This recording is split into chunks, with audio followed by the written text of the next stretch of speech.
strategi pengendalian hama terpadu di daerah tropis.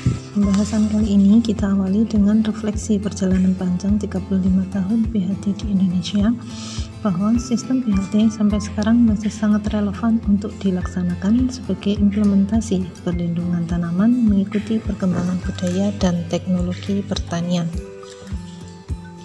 Dan PHT tidak sekedar mengendalikan organisme pengganggu tumbuhan, namun membentuk agroekosistem yang tangguh terhadap serangan OPT. Selanjutnya, kita ketahui bersama bahwa setiap daerah memiliki kekhasan kondisi lingkungan, sosial budaya, dan permasalahan yang dihadapi, sehingga kita perlu memiliki strategi dengan mengupayakan agroekosistem yang lebih tangguh terhadap serangan OPT. Oleh karena itu, perlu dilakukan diskusi untuk menemukan solusi yang tepat dan spesifik lokasi secara bersama-sama.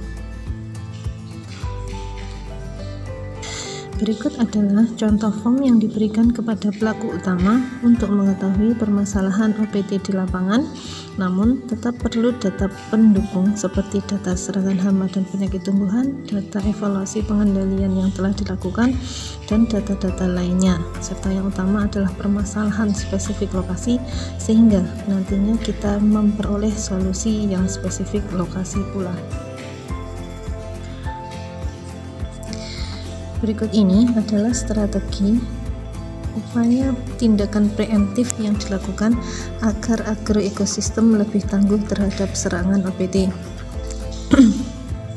Yang pertama, mengambil konsep biodiversitas yang ada di hutan, maka kita perlu menanam tanaman yang berbeda jenis, misalnya dengan sistem tanaman tumpang sari.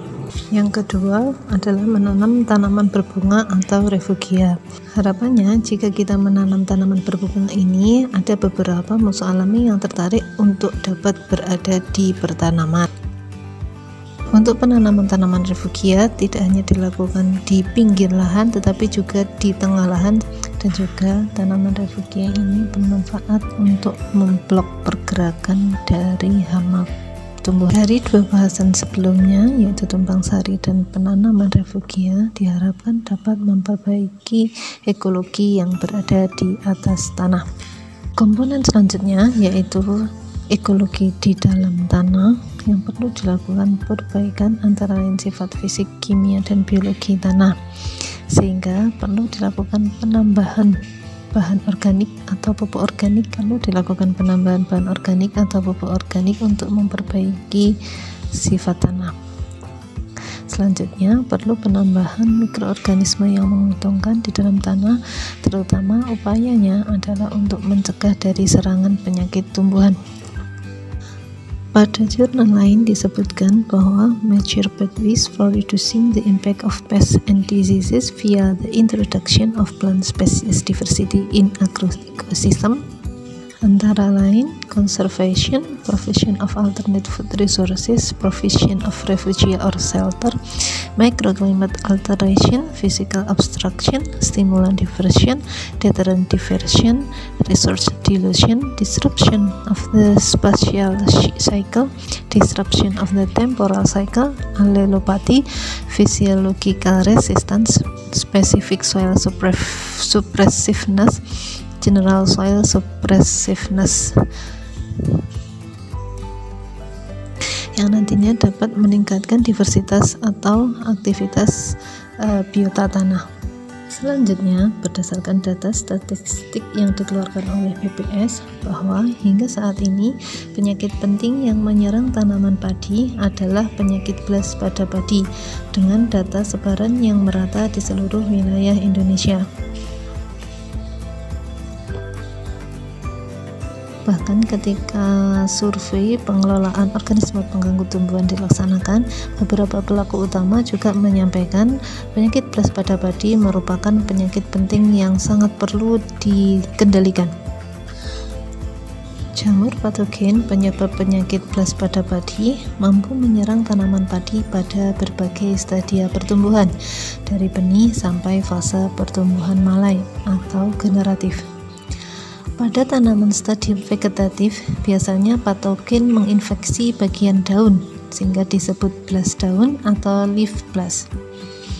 Pada stadium generatif, selain menginfeksi daun, juga menginfeksi leher malai yang disebut blast leher atau neck blast.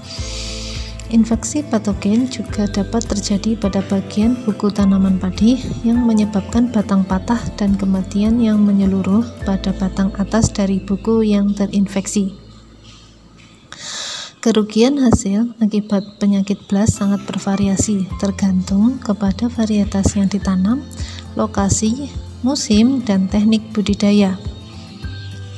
Pada stadium vegetatif, penyakit blast dapat menyebabkan kematian, dan pada stadium generatif dapat menyebabkan kegagalan panen. Daur penyakit blast meliputi 3 fase, yaitu infeksi, kolonisasi, dan sporulasi. Fase infeksi diawali dengan pembentukan Conidia bersepta 3. Conidia berpindah ke permukaan daun atau bagian lain dengan bantuan angin atau percikan air hujan. Conidia menempel pada permukaan tanaman karena adanya perekat atau getah yang dihasilkan. Pada kondisi yang optimum, Conidia berkecambah dengan membentuk bulu-bulu perkecambahan yang selanjutnya menjadi apresoria. Apresoria menembus kutikula daun dengan bantuan melanin yang dihasilkan. Pada kondisi optimum, penetrasi terjadi sekitar 6-10 jam. Pertumbuhan hifa terus terjadi hingga menghasilkan bercak dalam waktu 3-5 hari setelah inokulasi. Spora dihasilkan oleh satu bercak sekitar 6 hari setelah inokulasi. Jumlah sporulasi meningkat pada kelembapan relatif di atas 93%. Spora tidak terbentuk bila kelembapan relatif di bawah 93%. Satu bercak blast mampu menghasilkan 2.000-6.000 spora tiap hari dalam kurun waktu 2 minggu di laboratorium. Spora pada umumnya dilepaskan pada dini hari, antara pukul 2 sampai 6 pagi. Pelepasan spora di daerah tropis juga terjadi pada siang hari setelah turun hujan. Strategi pengelolaan penyakit terpadu yang berbasis pengelolaan agroekosistem agar agroekosistem lebih tangguh dalam menangkal serangan OPT antara lain memadukan antara integrated pest and disease management, integrated plant management, and integrated soil management. Integrated plant management dilakukan dengan penerapan good agricultural practices, misalnya jarak tanam jajar legowo untuk mengurangi kelembapan, penggunaan varietas tahan blast yaitu Inpari Blast 48, kemudian sanitasi di dalam lahan dan menyisakan gulma pendek di pinggir lahan, dan tanam serempak jika memungkinkan. Selanjutnya, pada integrated soil management dilakukan dengan manajemen nutrisi, karena padi mudah terserang blast jika pemupukan nitrogen yang berlebihan, sehingga perlu dilakukan manajemen nutrisi di mana pemupukan N disesuaikan dengan kebutuhan lahan. Caranya dengan diuji terlebih dahulu baik dengan PUTS atau ketika pada tanaman dilakukan dengan bagan warna daun. Selanjutnya, penambahan bahan organik sebagai habitat yang baik bagi mikroorganisme pengendali blast. Berdasarkan interaksi antara tanaman, patogen, dan inang, strategi yang dapat dilakukan untuk mengelola penyakit blast pada padi yaitu 1.